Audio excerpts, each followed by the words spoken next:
Well, welcome to the Matthew Brand podcast. We are live. I'm Matthew Brand, your host, and I am talking about success. This is kind of a check-in. What this whole podcast is a success journey. So, I'm bringing people along. Anybody who wants to view, check things out. I'm trying to create, what do you call it? A successful online presence, and I wanted to bring people along for the journey. So I'm basically starting from scratch.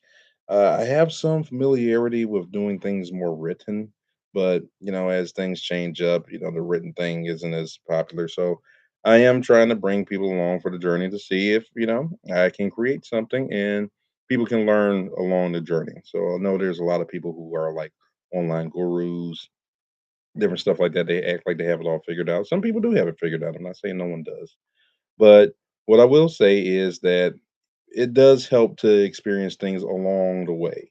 When I first started cooking, you can imagine, you have people who, you cook and you learn from these masters and stuff, and some of them really know what they're talking about.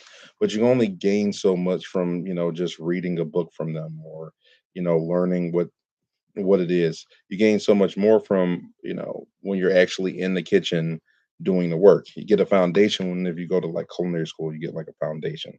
So you'll go there, they'll teach you how to make basic stuff, stocks, what you call it, mise en place. They teach you how to make the different sauces, the mother sauces, if you go to like a French style cooking school.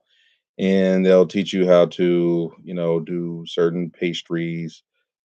They'll teach you how to make which is a few different basic instructions. They can really give you a foundation, but it's not until you like take a journey on your own till you really learn. That's one of the reasons I wasn't a big fan of. They had this app that came out, and they were like, "This, these top chefs are going to teach you all their cooking techniques, so your cooking doesn't get stale."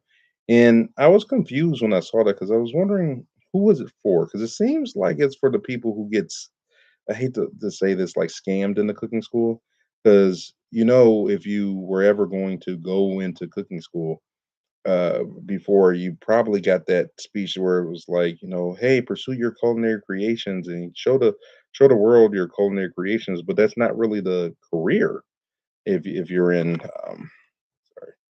If you're in culinary, the career is not really, you know, being able to always cook whatever you enjoy. It may be years before you really get to cook something that's really something of your own that you've made. Now, if you're in charge of a kitchen, then yeah, maybe you get to, pick a few menu items. Like I make menus. I was talking on my cigar podcast where I was talking about how I was pulling what you call it cigar bands. Basically, I pull them out of a bucket and then review whether or not I kind of go through memories and recall whether or not I remember liking the cigar, basically. And while I was putting my hand in the bucket, ended up pulling out a sheet of paper. I was like, "What is this?" And as I opened it up, I'm like, "I think it's a menu." And yeah, it was like a sheet of 22 menus I made for this business, and I think about that. It's like a lot of people will be years before they ever get to really make menus. And when you first go into culinary, you're like, oh, well, you got to, pursue your creations and get all these creativity. When really what you want is a foundation. The creativity and the interesting things will come from a habit of the skills you've picked up along the way, like the different skills you picked up at the different places you've worked, things you've done over and over again. It's almost like Pokemon, where you have think of it almost like Pokemon, where you'll have like four. I think you get four skills you can use per Pokemon, for not technique slots, but like yeah, four skill slots, and then you combine them.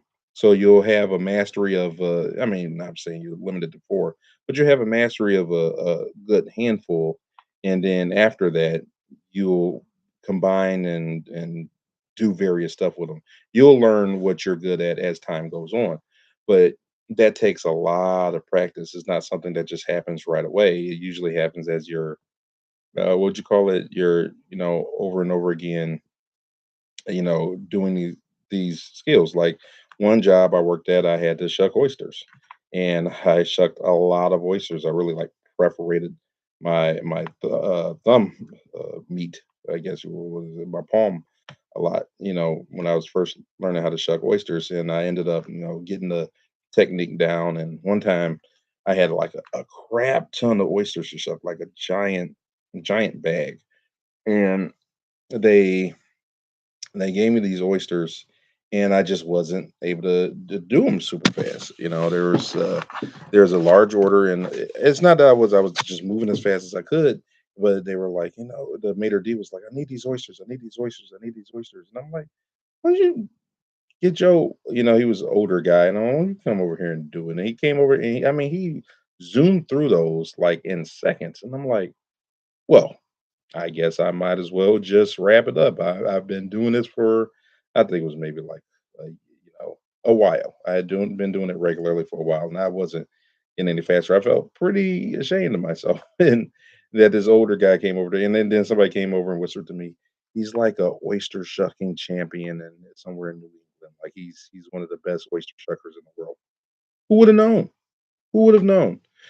But the whole one of the point is he did it so much that it became a specialty in it.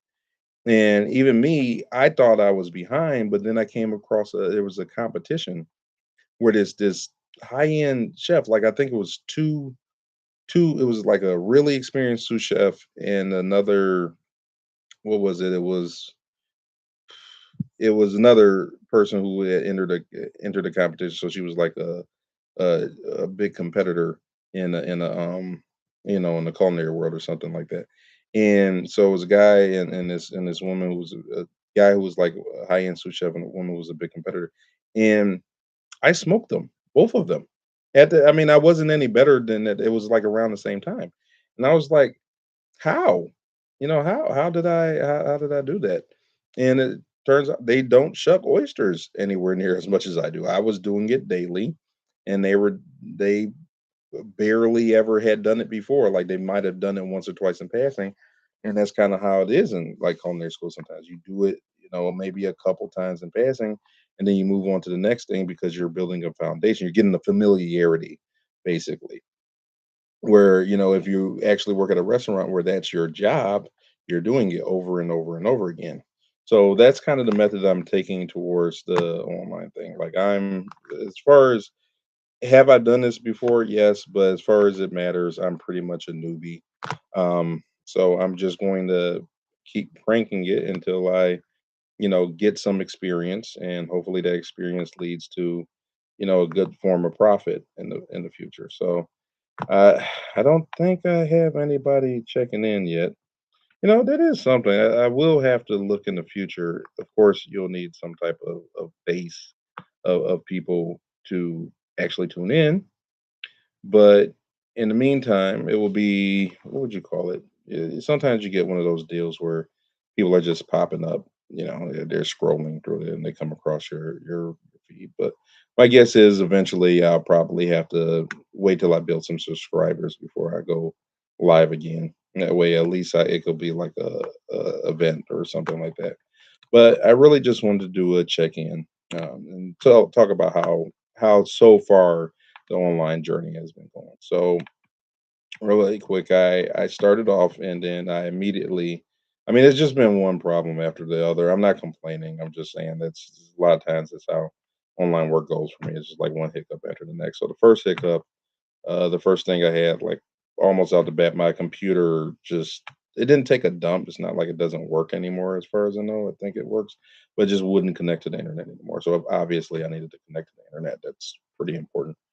The second thing was after I finally did get connected to the internet, or no, I had to go purchase another computer. So I had to purchase another computer. I don't think it was as, neither of them are as high tech as the other two computers I was using. One just flat out stopped working, and the other one's too old to. It works, but it's too old to do anything modern on it. It won't update to the point where you would need it.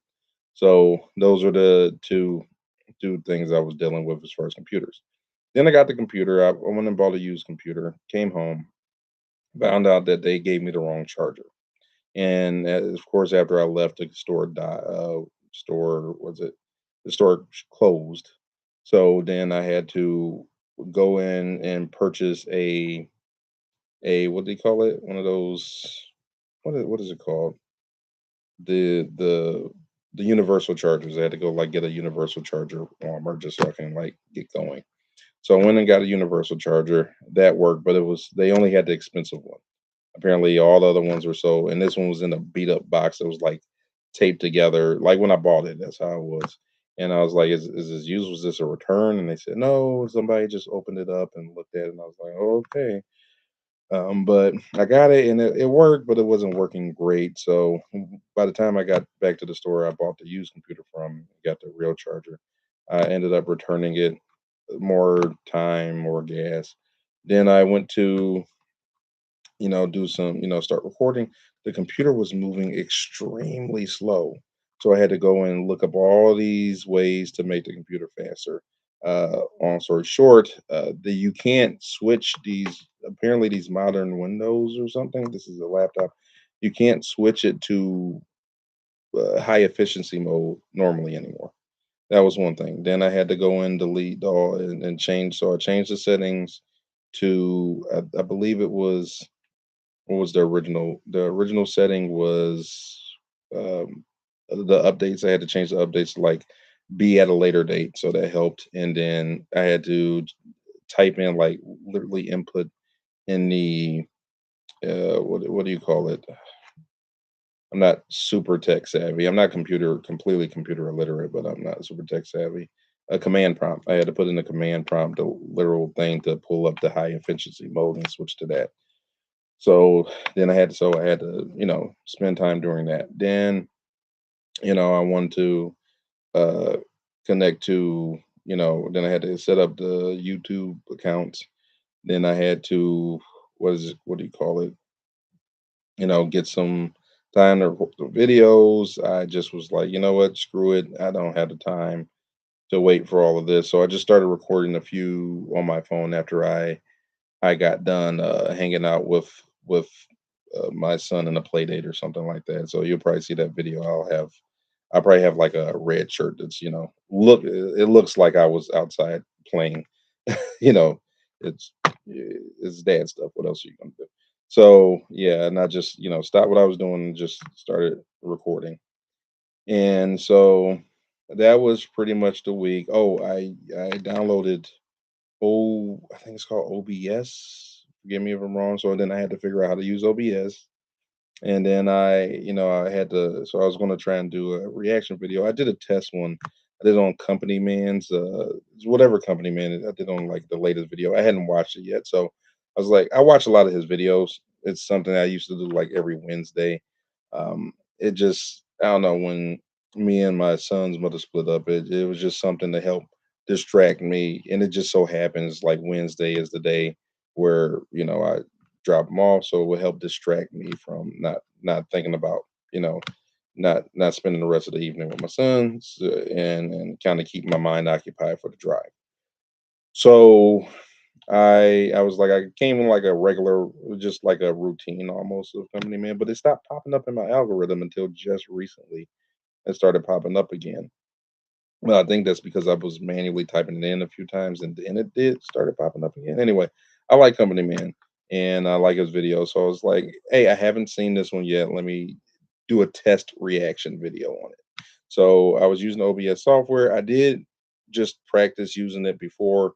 That was the first time I did it, but I was like, "Well, obviously now I need to edit it because when you do OBS, and I could be doing this wrong, but when you do OBS." You can do the reaction. It's all like kind of built in. You can put your face in the little corner or whatever, or you can make it larger. You can put the video around. But what I realized was I can't see myself while I'm doing the reaction video.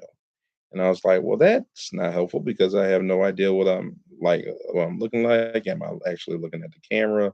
How do I look when I'm doing this stuff? So I really couldn't figure that out. So I did the OBS. I figured it out, but what it turned out was there was a program. I checked online. It's like, hey, how do you see yourself in the window? It said download another program so that you can put the the window in the front. I went to go download the other program, and the website had no download button for it. It had like a download for every ad and every other random thing you could think of, but nothing for the actual program to pull the window in front so I could see myself while I'm recording. So I just said, you know what, forget it, screw it. So didn't figure out how to do that. So that was another maybe day or so I spent trying to figure out how to work OBS. I never used it before. It's pretty intuitive system and it's free, so I thought it was pretty nifty. Uh, for lack of a better word, I thought it was pretty nifty. But yeah, OBS, and but again, it was moving. The computer was moving so slow, and it was after I down the OBS where I put in the command prompt and figured all this stuff to make the computer run faster because I was just kind of disheartened. Like, man, I just bought this used piece of junk. It doesn't even move. And the only catch is with the what is it with the moving to the high efficiency battery, it didn't. What would you call it? It did not. Hmm, how do I put it? It started hitting the battery already. So it's already like the battery's like, "Hey man, this battery's not operating at like max capacity. I don't know what's going on." That took a few days, but it seems like it's fine as long as it's plugged up. But if it's unplugged, the battery drains like almost not instantly. It's not like isn't yet at least. It's not yet at the point where it's like, you unplug it and then the computer just shuts right off. It's not that bad, but I mean, it would probably be gone within maybe a half hour or so, maybe less. I'm not sure, but yeah, the battery drains really quickly. It's also a used computer, so I mean, you can only hope for so much. So those were kind of the struggles along I was getting. I just started posting probably yesterday, so I wasn't expecting to have any subscribers. And the the catch is I'm doing several things. So I'm doing like this our podcast. I'm going to do this regular podcast, kind of track my success as I go along. I'm probably going to do a self help book if in the future uh, live episode people want to ask me about my previous endeavors with online work. I've done it before. I've had success with online work. I've taken breaks from it over and over again because there's sometimes you just have priorities that you have to focus more on. Online work can eat up a lot of time, especially when you have all this, like if I just all the stuff I just described. You know, uh, if I didn't have even that much free time, it would have been so much harder to get all of that taken care of. And that's like before I even started recording. That's just getting all the setup done. And then, of course, I'm not even working with, I'm not, don't have like this super expensive webcam. There's no microphone in front of me. I'm using an actual, lamp as like the light, which is blinding me. That's why I think if you see in some of the videos I'm wearing sunglasses, it's not, it's, it's not because I'm trying to look super cool indoors with the sunglasses. That light is now that's not why my eyes are like squinting. My eyes are just squinting. But the light, no, I don't do the marijuana. The light is just like really, shining in my eyes. But that's the only way I can get like a really bright enough picture to see me good and clearly. Much to probably any viewer's detriment. But anyway, that was just kind of the update on everything that's been going on so far. So my plans coming up as far as what stuff I'm going to be talking about. I'm going to be talking about the different, success gurus and the different, thing. Actually, let me look up. I'm going to talk probably about the problem with success gurus, and I'm probably going to be talking about the different ways people get wealthy in today's age. Because people got wealthy different ways back in the day, but today's age, there are certain ways, certain pathways to financial wealth that, you know, really, that people take. I'm not saying they're all good paths to take. I'm not endorsing any of them. I'm just saying these are the typical ways people become wealthy in today's age. Another thing I'm probably going to start talking about because I don't want to just talk about success in finances and wealth and stuff like that in business. I want to also talk about success in health and relationships. I'll probably also probably do a yeah, I'm saying probably, yeah. Excuse me. I'll likely be doing a health journey. I'll be doing a cigar podcast. I think I already said I'll be doing a self-help book. I'd like to do a poll on what type of self-help book people will be interested in. And the self-help book isn't to be, again, know it all. It probably won't be like a fantastic book. It'll be something like a project to kind of see how it works out, to see what's the, if I take the certain steps that people recommend or certain things like that, do certain marketing, what can a noob who doesn't have a whole bunch of money for, financing and not using AI and stuff like that, what can you expect as far as revenue if it's successful? Things like that. Those are the kind of journeys I want to bring people on. So like I'll do a health journey, I'll talk about relationships, and then I'll do a follow along with the cigars business podcast and different stuff like that. So though there's different projects, I would just like to bring everybody along for all those projects, for all those journeys. So I do appreciate your time. Thank you for tuning in. Um, I let me think. Is there anything else I want to talk about? Well, I asked this question in the poll, but again, I wasn't really expecting anybody to really pop up on here. But I did want to say, what's the best advice for success with health, wealth, and relationships? So I already posted this in I think a short or something, but maybe it was a longer form content. But I think I already posted this. But the best advice I can give is to build a community around you, not just an online community. I know they have the Discord or something like that that a lot of people join. They have a lot of these online communities that people become a part of.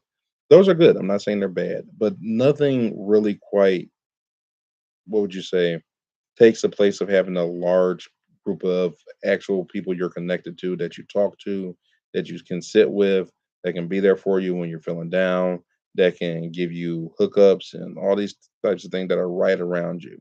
They can give you way more perspective in person than you can get online. I'm not saying online is bad. I'm saying that in person, having a large group of that is can be a lot better and a lot more beneficial when you need certain jobs, when you need, when you have business ideas, when you need, to talk to people, connections, all that kind of stuff. That helps out, and it works for wealth, it works for health, and it works for relationships. That is the number one advice I can ever give people. Build a community around you so that when you need them, they're there. I used to have, a pretty good, yeah, I still have a good community of friends and stuff like that. They're just not the people I want to advertise to online. And the reason for that is because I don't feel like it would be authentic. If I just got a bunch of my friends and family to come, and like everybody who's starting a success journey doesn't have a lot of friends and family right off the bat that they can really advertise to, that they can really get in to subscribe to everything, or help out with a GoFundMe or all of those different things. That takes work, that takes effort, and it can be rough sometimes to not have anybody. And then that just leads to more, more sadness. But you can start building, and that's important. You can start building, people who aren't already in your circle group. You can start, create. So what are some ways you can create those circles for yourself? You can create them around hobbies. You can create them around. I don't know when I never really started counting one with my thumb. I don't know when I did that. I always did those fingers. So you can create hobbies or create them around your hobbies and likes and interests. You can create them around needs or things you feel that are important to you. You can create them around, extracurricular work. Like if you have, let's say, I know I worked at times where there are places everybody was older than me, so it felt kind of isolating in times when I was single. Not just in a way where it's like, oh, I don't have anybody to date. It felt isolating, the fact where there's nobody around me I could talk to about stuff that I was interested in because nobody had the same interests. And I felt like I would bottle it all up. And then when I finally met somebody, who had the same interests, I just, go on and on about it because it's been so long since I felt like, stranded on the desert island. Even I was surrounded by all these people, and I felt like I was talking to Wilson about things like, I like anime, cigars, different restaurants. Almost besides, I think I had a boss that liked, to go out with her friends to fancy places.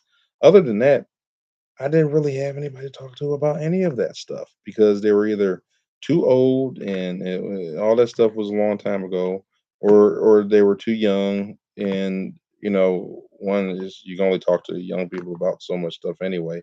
But they none of them had the same interests. A lot of them, some of them were like in high school and stuff like that. What can you really talk about besides like, oh, is that teacher still working there? And then the older people, it's like they're talking about stuff from when the what is it? I was going to joke around and talk about the horse and buggy, but yeah, they're talking about what used to be on that street, and it's nice and it's fun, it's and informative to learn about these things that you didn't know from back in the day, but it's not the same as having similar interests that you're already actively participating in.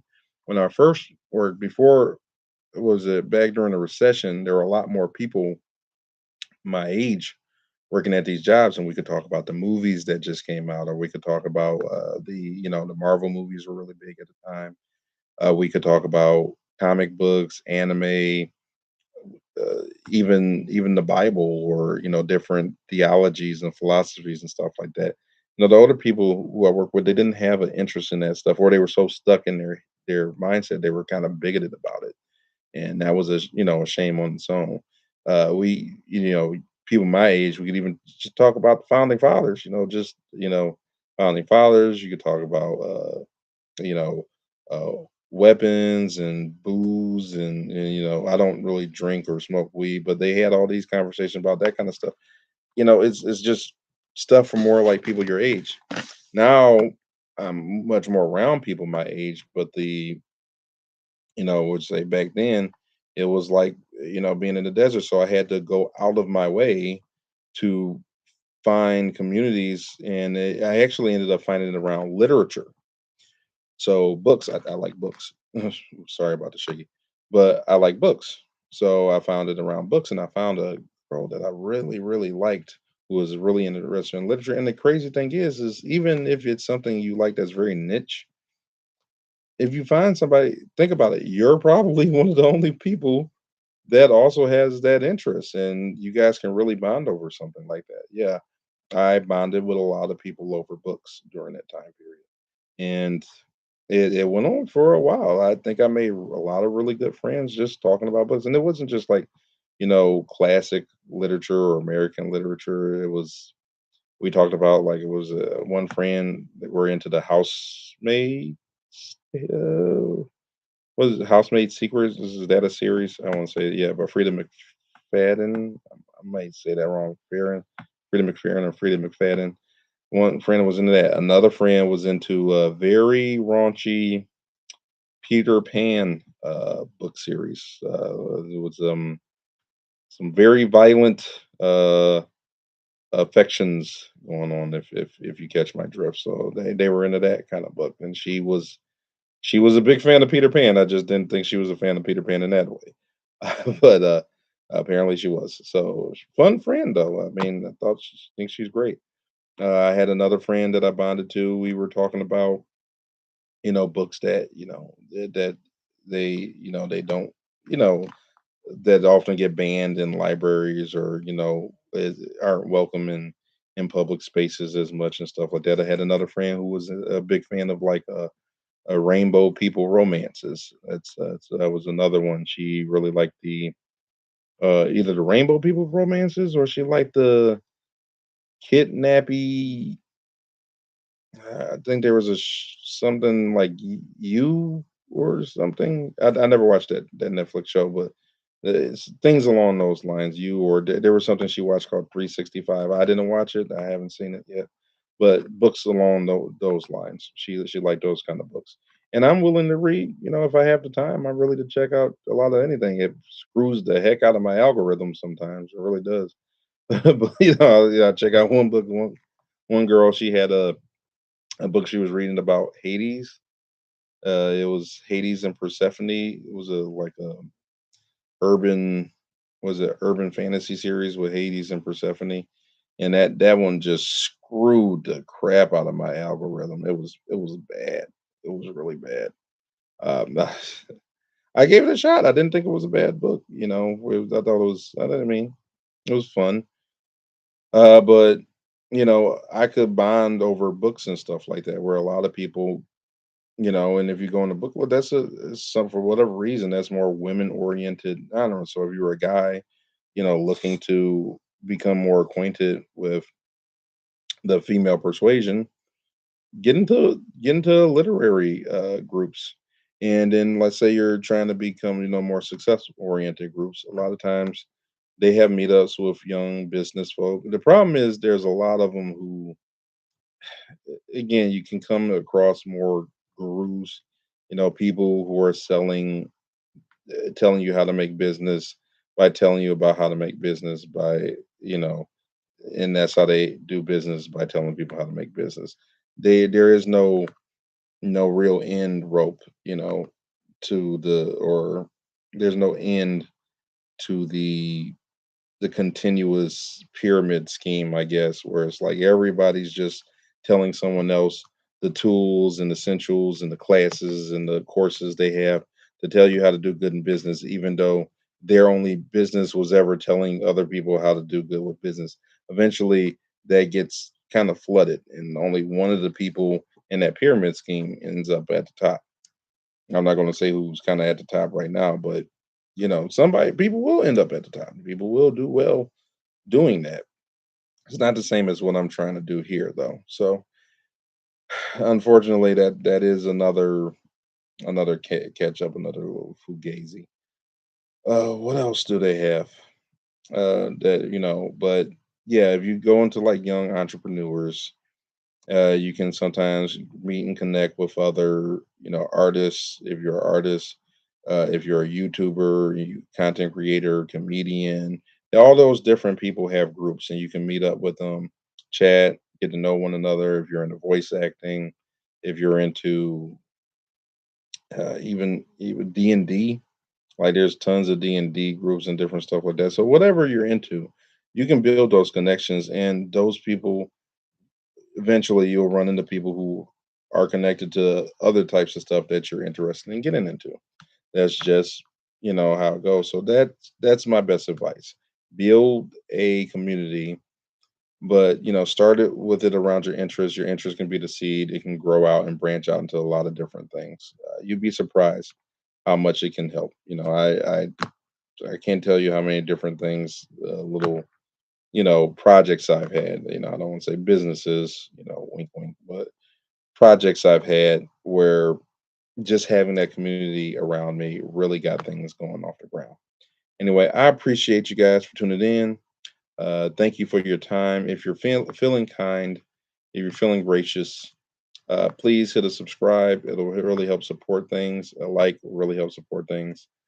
But if you have any interest, any criticism, if you have any other keys to success besides the community thing that I mentioned, please leave a comment. And what you call it? If you have any questions, please also leave a comment. I'll try to respond to everyone that I can. Anyway, thank you for tuning in. Peace out.